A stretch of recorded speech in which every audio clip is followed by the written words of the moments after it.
something we need to work on. So as we're working on nutrition for children under 5, we need to work on the nutrition of women of childbearing ages.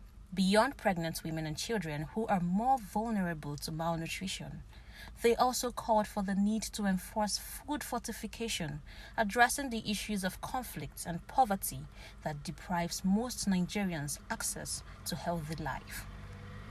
With 74% of the global population, especially those in developing countries at risk of non-communicable diseases, the need to adopt healthy lifestyles, according to health experts, is becoming more critical. Speaking in commemoration of the 2023 Lifestyle Medicine Week in Lagos, with the theme, Beat the Root Cause of Non-Communicable Diseases, speakers noted that the diseases most people suffer from are directly related to the choice of what they eat, drink, physical activities, and relationship. Where government give food to families and so on, but we need to do more about this to be able to discourage early child marriage. Women get mature before they marry so that they can have their bodies prepared to have baby, that such a baby will be well nourished. That's it on Health News today. I am Chidera Ezudoye.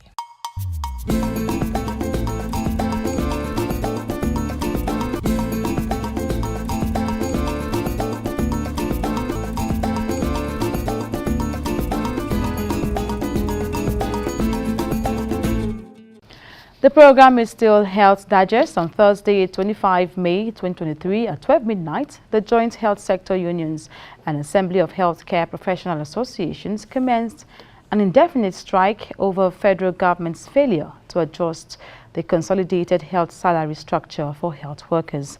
The unions directed members and... Thank you very much. Before I even attempt to take up the question, I want to, on behalf of the National Executive Council of the Joint Health Sector Union, commensurate with the African Independent Television over the sudden demise of the CEO. So really a big shock, because we know the antecedents of the CEO and his contribution to the Nigerian airspace, especially when it comes to journalism and its undertakings and other things that has to do with it.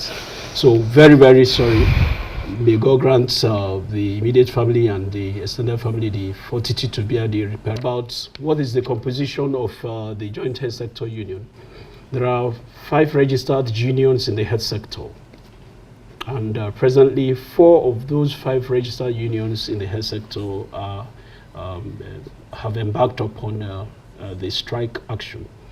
The Senior Staff Association of Teaching Hospitals and Research Institutes, SATORI, have the Medical and Health Workers Union that are not in this strike action. So every other person in the lab, the pharmacists, physiotherapists, dietitian, optometrists, physiotherapists, dental therapists, dental technologies, even the ambulance drivers, or the accountants, the engineers, all those in the maintenance, those that supply water, those that health attendants, and all other members of the health team are on strike as we speak now. And the reports we are receiving from the grassroots or the various locations shows that there's little or nothing those on ground can do, because the very considerate father. You don't need to show partiality or discrimination while you are dealing with them, especially when both of them are in need of that same thing. If you have done to one, you should also proactively also do for the next. You shouldn't cause rifts, because the health sector will work as a team. Every individual, no matter how big or small you are, you play a vital role to the well-being of the patient that is in the center of our services. So and it's like a chain. If you have a chain, every link there is important. If you break one, then that means the chain cannot revolve and cannot be called a chain anymore. So that's the thing that has happened. You said we started this story since 2014, when the commerce salary was adjusted for the physicians. the same overture that the government extended to the government salary was the same thing we demanded for. To cut the long story short, many CBA and technical groups have been set up. Then the last one that we felt that was ripe enough to get this iron that was in 2021. And the report of the technical committee was ready, and it was submitted to the past Minister of Health, Dr. Henry Osagi, for him to transmit it to the FEC for the president to assent to it, because the salaries and wages that is saddled, that agency that is saddled with everything that has to do with salary and all the allowances and negotiation, had done a beautiful job, and the recommendations were there. So the willpower was there that this problem should be done with. But the minister, in his discriminatory disposition, refused to do that. And that's what has brought us to this level of strike and industrial action. And nobody is clamoring for the same salary structure, salary package with the physician. It can never be the same. It can never, that's the erroneous belief that some people propagate outside here, that other health workers are striving to get the same salary package with physicians. It never can be. Because at the entry point, what we call relativity had set in and has taken care of the differential, because we do not train at the same number of years. And when you are coming into the service, the civil service, the number of years you train determines the entry point at which you will enter. The physicians for now enter on grade level 12, while all of us, though many of us, enter on grade level 10. So you can see that wide gap. And again, the call duty allowances are not the same. They take 4%, others take 2%. Those of us also, some of us take 1.78. How can it be the same? Even in the hazard allowance that was given out by the government, they take the lion share.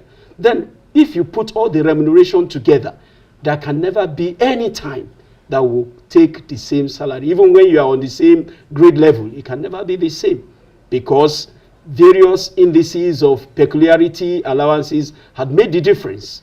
So, but what we are saying is that if the basic salary, there is a basic consolidated salary for each grade level, when you mature and you start work on grade level 8, and when you now get to grade level 12, after 16 years, that is what they are now calling relativity. Already you have spent 12 years before you get to the starting point of that of a physician. Then how do you now call that same salary package? And mind you, that same physician that started on grade level 12, within that 16 years, he would have gotten to the peak of his own career. You are just getting to the starting point. So why should we kill ourselves? Then further, the money that you are supposed to be paid do not belong to the physicians. It belongs to the government. And the government has said, we want to do it for this set of people. But you, as a group, you will now pass through your advantage position through the minister to stop the minister from implementing it onto others. That is very, very evil and discriminatory in nature. We would not accept that, because all of us are trained in our own various profession to add value to our clients and patients, like the physicians do. You started your strike on Thursday, 25. Before then, did you have any form of meeting with the then minister or the other relevant bodies? Yeah, my dear, you know this is a perennial issue. It didn't start now. When we got a wind of the completion of the technical committee's report, we made various frantic efforts to engage the minister. And we discovered that he was also being very evasive. What we now did was to confront the Minister of Labour, then His Excellency Dr. Chris Ngige. To be fair to him, when we got to him, we discussed with him and showed him the situation. And he was surprised that he never knew that the committee had even finished the job, that he needed to confer from the Minister of Health. When he did that, with that push, that now made the Minister of Health, after a very long silence, The economy of the nation cannot be able to carry the amount that had been mentioned in that report. Then finally, we now saw this. After the NAD went to meet him, they had a very mutual CBA signed that their own commerce salary again should be upwardly reviewed to 25 to 35%, while ours had been waiting for 9.5 years without any measure of resolving it. So is that not discrimination? So the Minister of Labour did very well by saying, well, he is going to pull a call across to him, which I think he did. That was what prompted him. If not, so to answer your question straight, we have been making various efforts to reach out to the minister. Then finally, the labor law also prescribes that before those of us in essential services will proceed on industrial action, we should give a maximum 15-day ultimatum, which we rightly did. And the essence of giving ultimatum is to call the attention of your employer to an impending industrial unrest. And if he had invited us and given report and with the overture or the mindset of taking that technical report to the then president, whom we know that is well disposed to making sure that there is peace, probably at that point in time, that would have been taken care of. But he waited until the day we declared the strike. We declared the strike around 11 a.m. By 1 p.m., we were asked to come for a meeting. So we are waiting patiently while the days of the strike is counting. Today is the 7th day now, because today is Wednesday. Today is Wednesday, 7th day in the strike action. And we have started receiving harrowing reports that is not gladdening to us, because we are not trained to abandon our jobs, but we have been pushed to the wall. And we know that it's an average poor Nigerian who do not have money to go to private owned health facilities that will be at the receiving end. So we want the government, especially now that the president who has been inaugurated, Our Excellency Bola Ahmed Tinubu, he has come with a symbol, the broom symbol. And the axiom is that new brooms will sweep better and cleaner. We believe that his emergence and his coming into power with the new broom will help to assuage the situation in the health sector. That should be one of his basic first projects, because health is wealth. If your masses, if your citizen or the citizens of this nation are not receiving unfiltered access to healthcare services, then where lies the wealth of the nation? Well, you're calling on President Bola Ahmed Tinubu to come to your aid. But don't you think it was insensitive for you to have gone on strike when you knew very well to... Is attacking the new president. So that was why we had to institute the strike before the President Muhammadu Buhari's regime was over, so that the incoming president and his team will inherit the strike action and know that it's a pending issue that need their concerted effort now, because they are coming new with new ideas and with vigor and strength, so that it will not seem as if it's a new matter. Because many government agencies in the past have shown us that same type of treatment, that we are just coming new, they are just bringing the thing to us new, we are going to start afresh. So it's not a new matter, it's an inherited issue. Both the assets and the liability in governance, they are always there. They are bureaucrats and they are already trained to handle situations of this nature.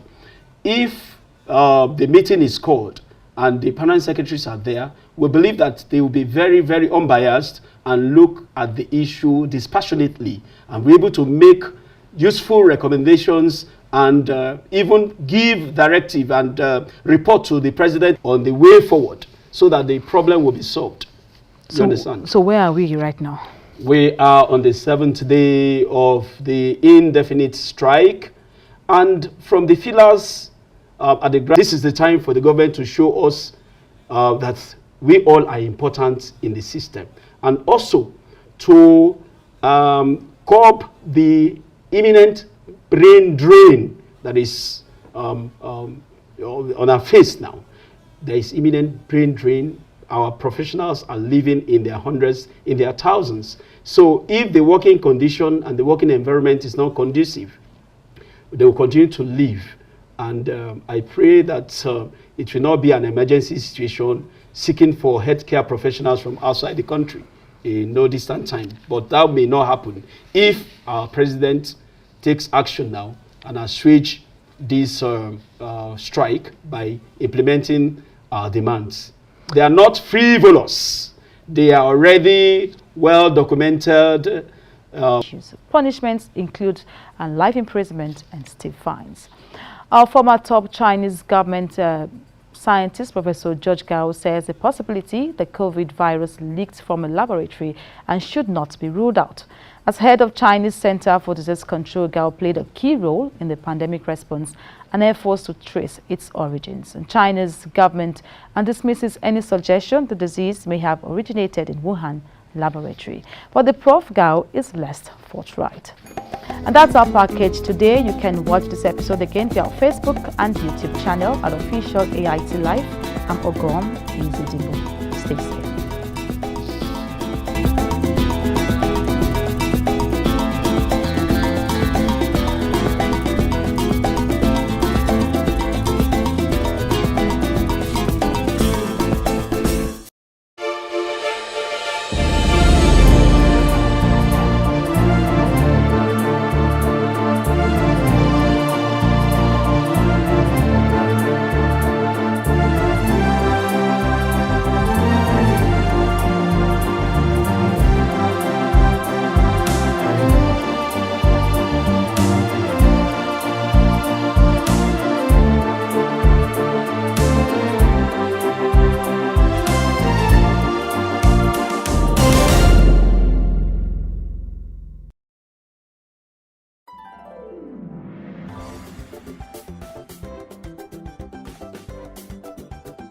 Did you know that AIT's social media handles have all changed?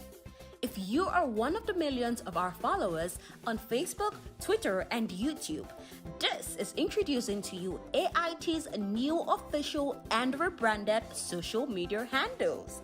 Like or follow us now on our Facebook page, Official AIT Live. If you're on Twitter, switch to our new handle at Official AIT Live and activate the notification button to get breaking news and updates on the go. For exclusive short videos and photo news, follow our Instagram account at Official AIT Live. Subscribe to our YouTube channel, Official AIT Live, and enjoy live streaming of news and your favorite programs, where you can also watch our broadcast materials at your own convenience. Note that Official AIT Live is the only authentic social media profile name with all the handles on our website ait.live, with a notification prompt to accept and receive breaking news and updates on the go. Log on to Facebook, Twitter, Instagram, and YouTube platforms on your smartphone, tablet device, laptop, and desktop to follow us now. AIT.live. On air, online, online.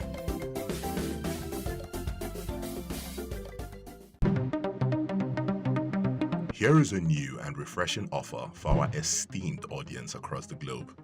The new AIT Cloud TV is an online streaming service that offers you attractive opportunities to view our rich, exciting, and entertaining programs anytime, anywhere. AIT Cloud TV is available on the web on www.ait.app, Apple TV, Amazon Fire TV, Roku, and Android TV. You can also download the mobile app from the Google Play Store or the Apple App Store. Simply connect to the internet, download the app, register, and watch live or catch up on unlimited hours of exciting shows. AIT Cloud TV. TV on the go.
robots have been a part of popular culture for over a century.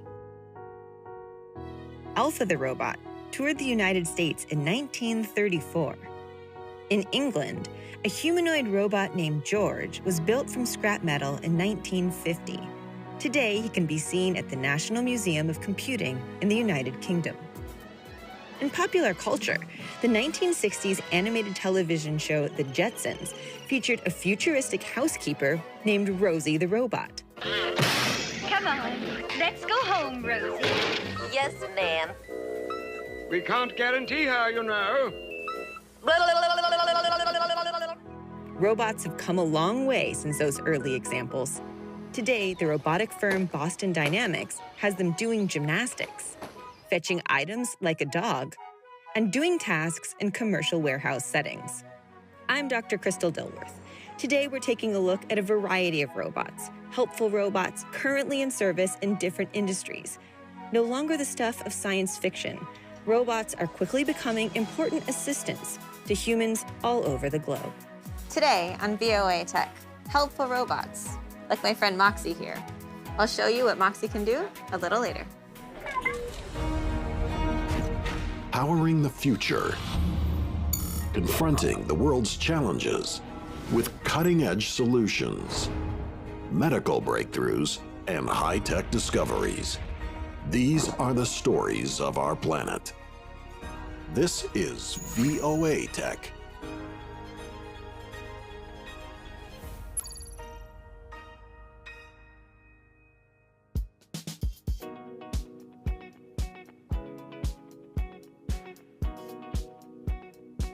While most of what we know about robots comes from pop culture, like books and movies, there are some outstanding examples of robotic and automated technologies that are already making a difference in society right now and doing real work.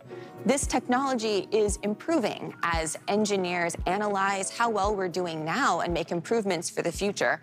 And here are 5 examples of robots we think you should know about, making a difference in a variety of ways.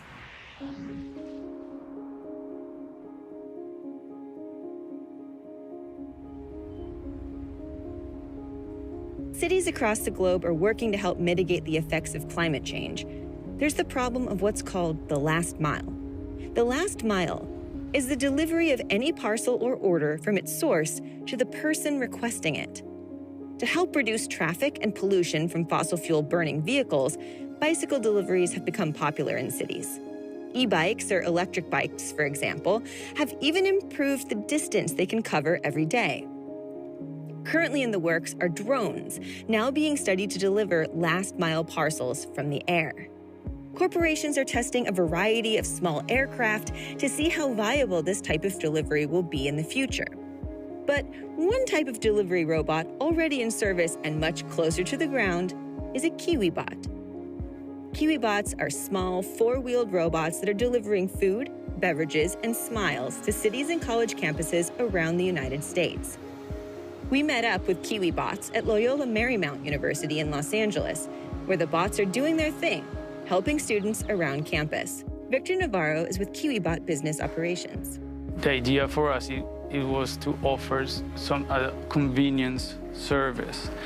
During exams or students, they need more time to be focused on their task and research. So having a robot around to do all the, like, skip the line and, you know, all the delays that comes of from going to the restaurant to get your food, that's what we're doing, that bypass. Victor explains the KiwiBot technology. The displays reproduce like different cycles with emotions. So you have a happy face, neutral face, angry face, a crying face sometimes, a loving face as well, I forgot. We have a stereo camera that measures the depth of the objects. We have a zoom camera, we have the lights for nocturnal operations. We have 3 distance sensors for the object, so the robot stops when it sees one object. And we have 2 cliff sensors, that is in case the robot goes to the edge of the curbside, he stops as well. This is the bumpers. We have 4 motors, so the robot can move in his own axis, like 360 degrees. It can carry up to 20 pounds, 20 to 25 pounds of food. And it goes 1.9 miles an hour. And the battery, it lasts for 8 hours. Here's how students at this university can order up a KiwiBot delivery.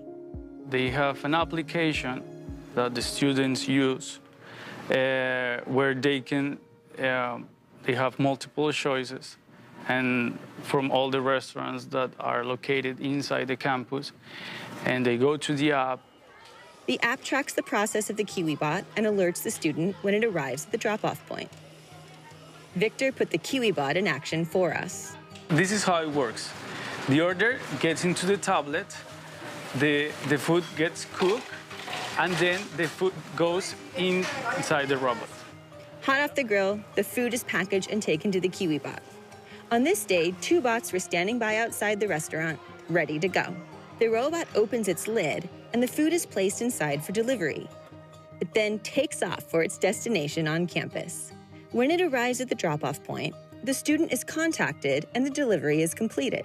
Here in LMU, we have 15 robots daily deployed where, we have different clusters and different positions to optimize the roads. And the idea is we have a software system that assignates the robots that are available, so we have control of what's going on. And on each trip, the KiwiBots learn more about the environment in which they operate. We first need to map the area, right? And once we map it, we identified all the critical points, and we also identified the choke points for the signal and where the risks are. And in that order, obstacles, curbside, people, crossing points is really important to have in mind. We do it every time, and we collect that information.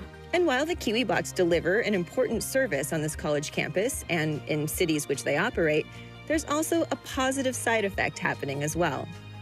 Right now, the cities are changing and all the infrastructure, the urban infrastructure is changing. So our robots needs to be respectful with the environment. And, and being urban friendly is what we're also working on. We want if the people, I don't know, if they're feeling sad, and if they see a robot, and maybe they can change their day.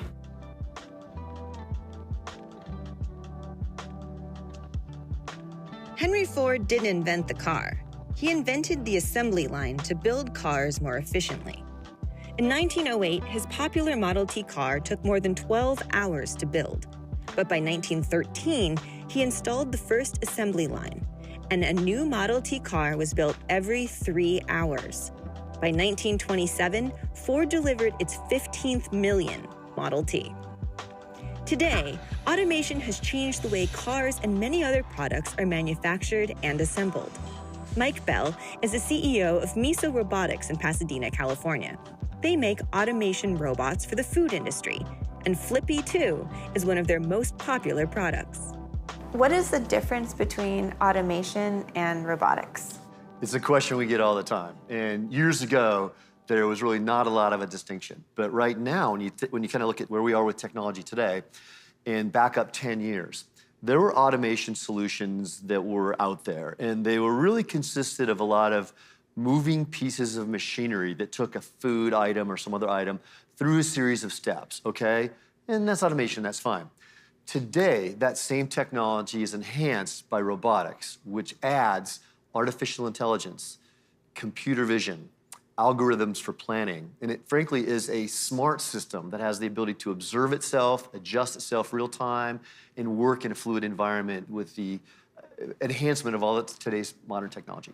Miso Robotics is a busy research lab. Here, engineers are working on a variety of cutting-edge robotics for the food industry. This is our robotics laboratory. So 2 main things happen here. The first is this is where we test all of our products. So as we bring them to market, we put them through their paces and test them every way you can think of. The second thing that happens here is this is where we innovate and design new products, okay? It's kind of a playground for mechanical engineers. We got about 50 people working here, engineers of all sorts, and this is where we'll take certain ideas and develop prototype products and really invent them. Mike gave us a tour of the facility and a demonstration of the robot they created that is now deployed and working in restaurants around the country. Show me what we've got. Crystal, meet Flippy. This is our robotic fry station. It looks like a lot, but it actually installs overnight, and it doesn't require any special construction. Flippy is already pre-programmed to understand the recipes of that particular restaurant, to identify the different food types. And the next morning, Flippy takes over cooking food. As an order comes in for fries or onion rings or whatever else, the worker simply enters the instruction here and walks away. From there, the food's dispensed into a basket. It's carried through each of the steps of cooking, and the perfectly cooked food is dumped here over to the left. We watched Flippy 2 in action. The mechanical arm moves the fry basket to the area where, in this case, frozen French fries are transferred from the freezer. Then the arm moves it to the deep fryer for cooking. When the preset cook time is completed, Flippy 2 removes the basket from the oil, gives it a good shake, and transfers it to the point where a human worker can then distribute the food. Decision-making is a big part of it, and you can think of that as AI, okay? And so if you have 8 different baskets, Flippy has to be thinking ahead of time, all these sequences and kind of playing a chess game to make sure he's doing everything in the right order, okay? That's a big part of it. But the other part of it has to do with computer vision. So imagine cameras that tell a robot, an arm, exactly precisely where to be to grab a basket at exactly the right place. Keep in mind, it's somewhat of a smoky surface or area. There's shiny surfaces, it's oil. So it's not obvious or easy for a computer to identify exactly where to be. And including, is the basket tilted a little bit? Is it set back? I mean, to do all this in an orchestrated way relies a lot on computer vision, as well as AI, as well as motion planning. So, what are we looking at here? There's a lot of Flippies. This is Robot TV.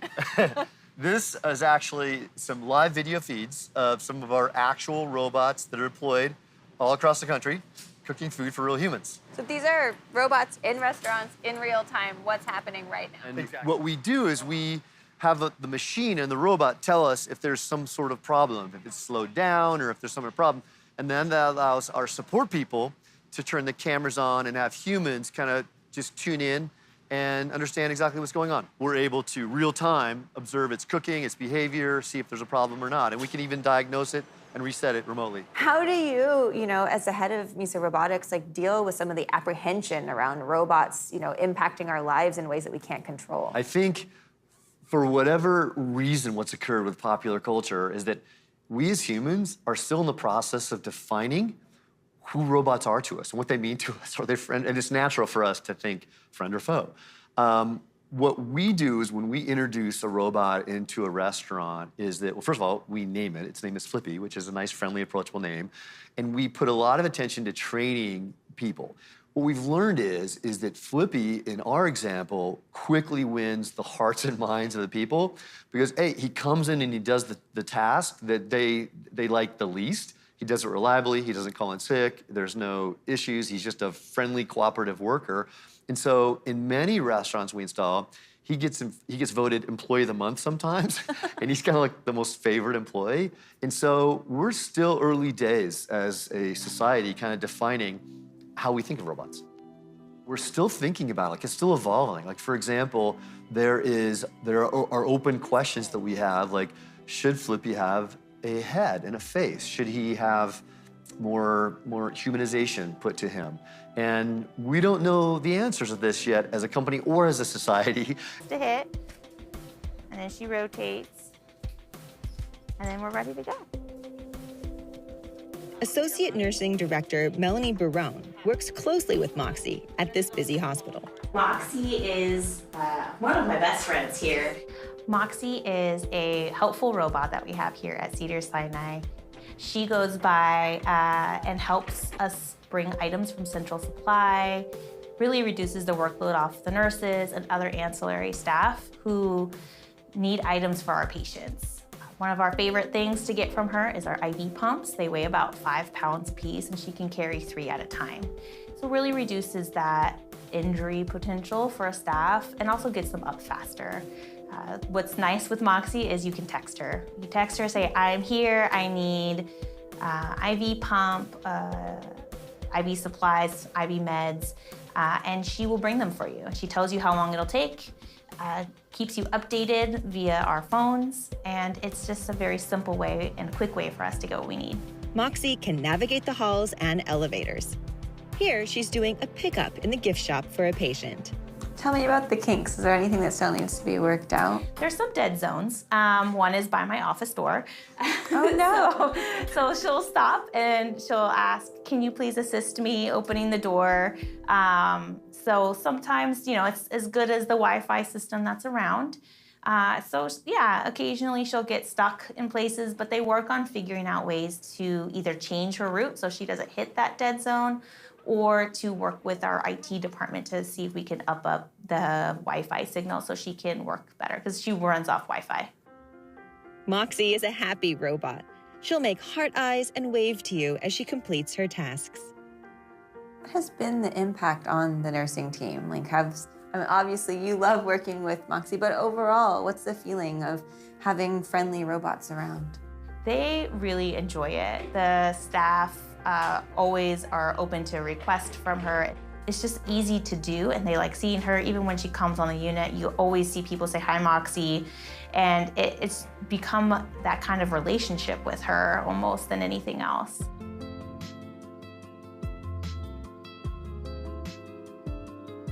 Disinfecting hospitals and medical facilities to prevent infection has always been a priority for the healthcare industry. Teams clean and sanitize rooms daily to prevent what is known as HAI, hospital-acquired infection. About 99,000 people die each year in the United States from infections they caught while being in a hospital. And while strict sanitation protocols do make a difference in reducing infections, there's a new germ-zapping robot on the scene that is helping to sanitize medical facilities even more. Mark Stibich is the founder and chief scientific officer of Xenex. They've created a robot called Lightstrike that is the latest weapon against infection. So everything from your bacteria, so you have like your superbugs, bacterial spores like Clostridioides difficile. It's the #1 pathogen that gets spread around hospitals. But it also does SARS-CoV-2, the virus that causes COVID. Why would a hospital want one of these machines? Every year there are about 2 million infections. So they're called HAIs, or hospital-acquired infections. So patients will come in for a procedure and they get an infection in the hospital. They're immune compromised, and there are a lot of sick people in the hospital, so there's that risk. And those are the superbugs we hear about all the time. And so to get these out of the environment, to make the room safer, that's what the robot's for. Here's how the Lightstrike zaps and kills viruses and bacteria. All right, so I'll show you the bulb here.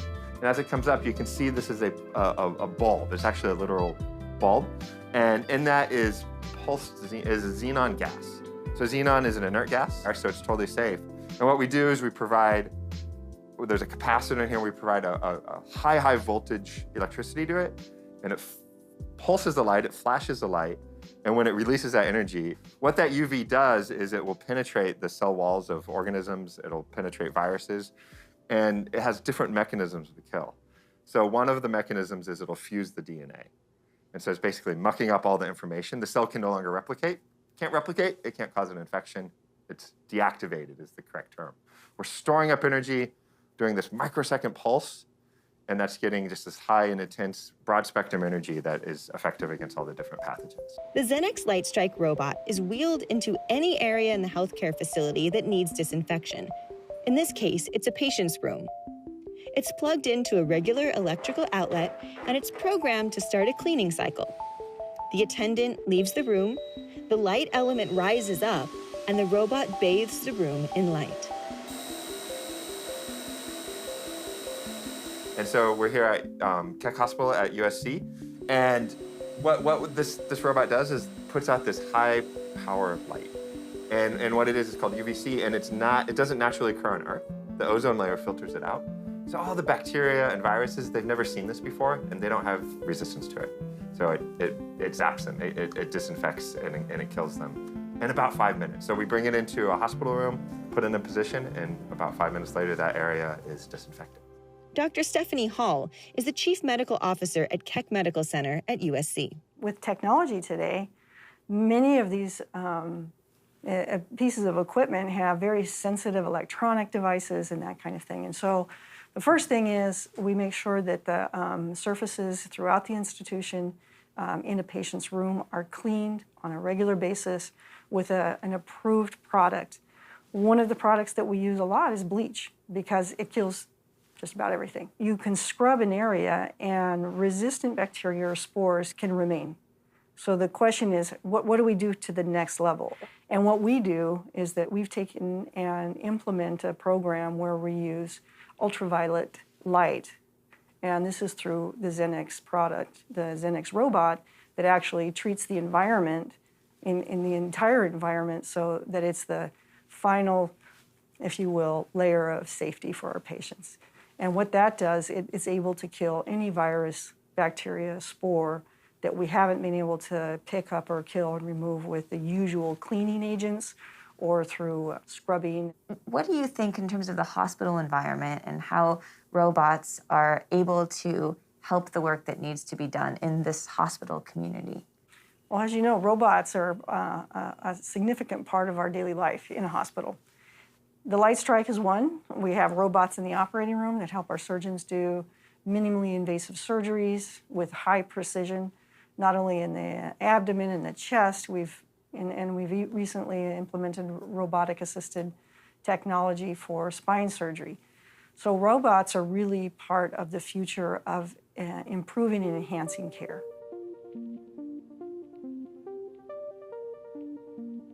In California's Silicon Valley, there's a robot on patrol, 24 hours a day, 7 days a week. It's not there to replace security officers, but it is there to increase security by patrolling a high-tech office building. VOA Tech's Serafina Nance has the details. Thanks, Crystal. Rovi is even singing to me.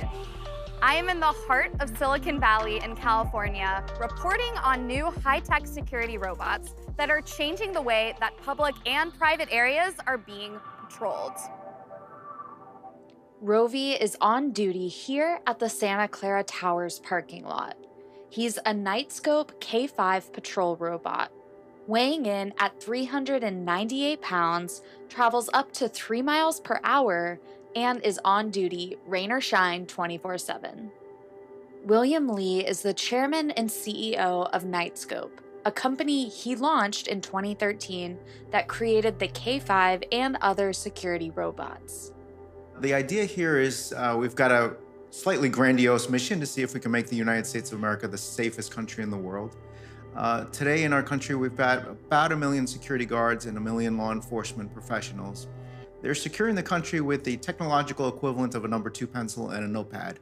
And that's one big thing that we want to fix, is to give them unprecedented capabilities for them to do their jobs much more effectively.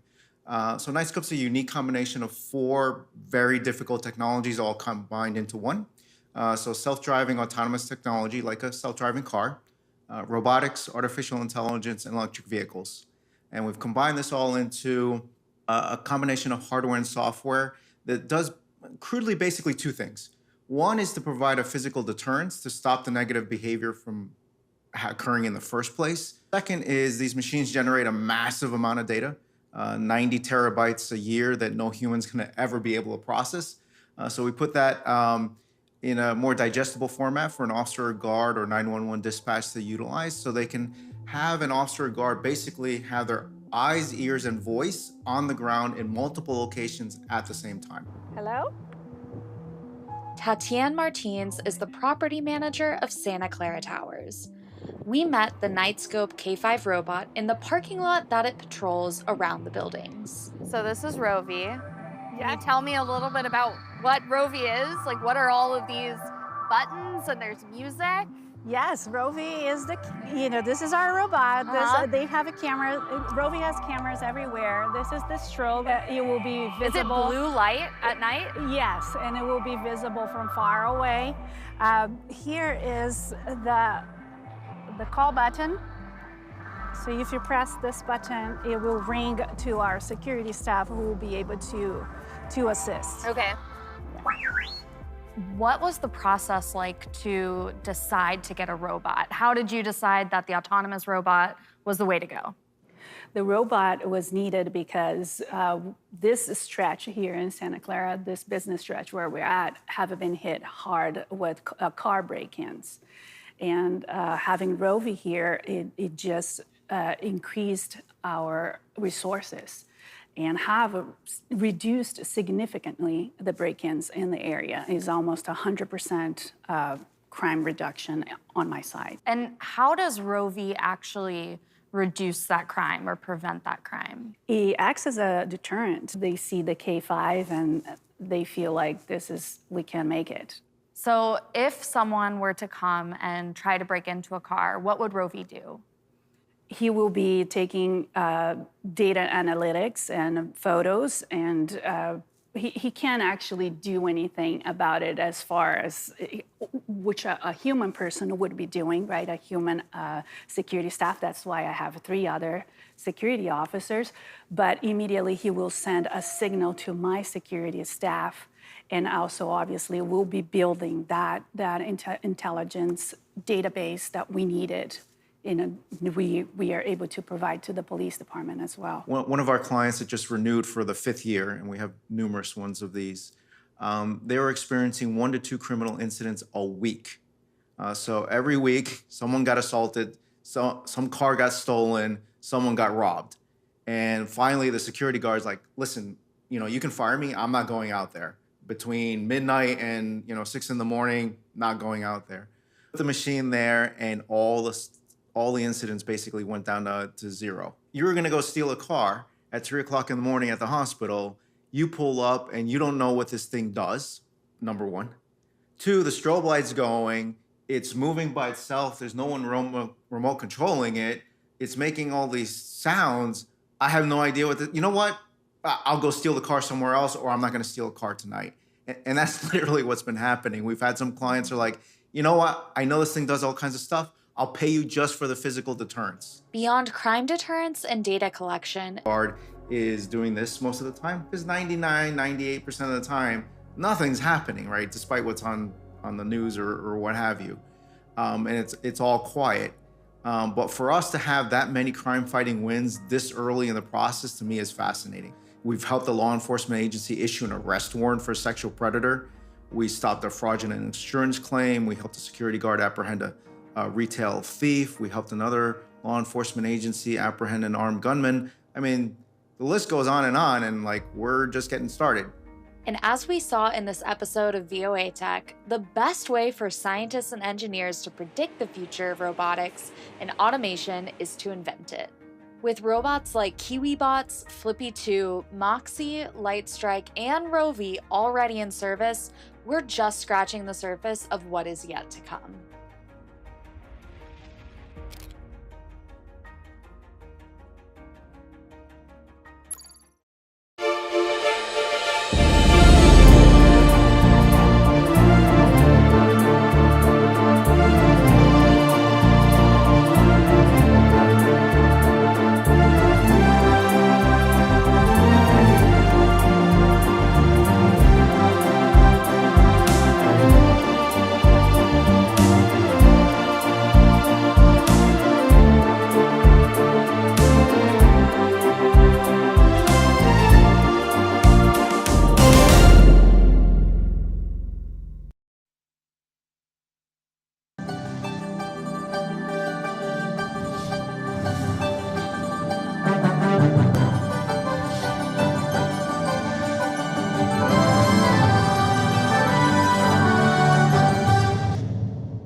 As Sierra Leone's presidential election draws near, the capital Freetown is heavy with anticipation and trepidation.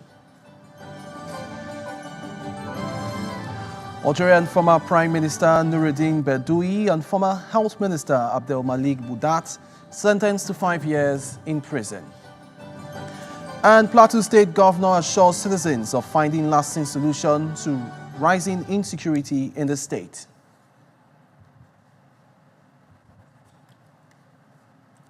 This is the World News on AIT. I am Oshogwe Umale. Welcome. Almost 3.5 million voters are expected to cast their ballots in Saturday's general presidential election. NIT's foreign news editor, Shola Jayesimi, has this report. Some have tagged it a battle of the Borg, at least in one of West Africa's poorest countries.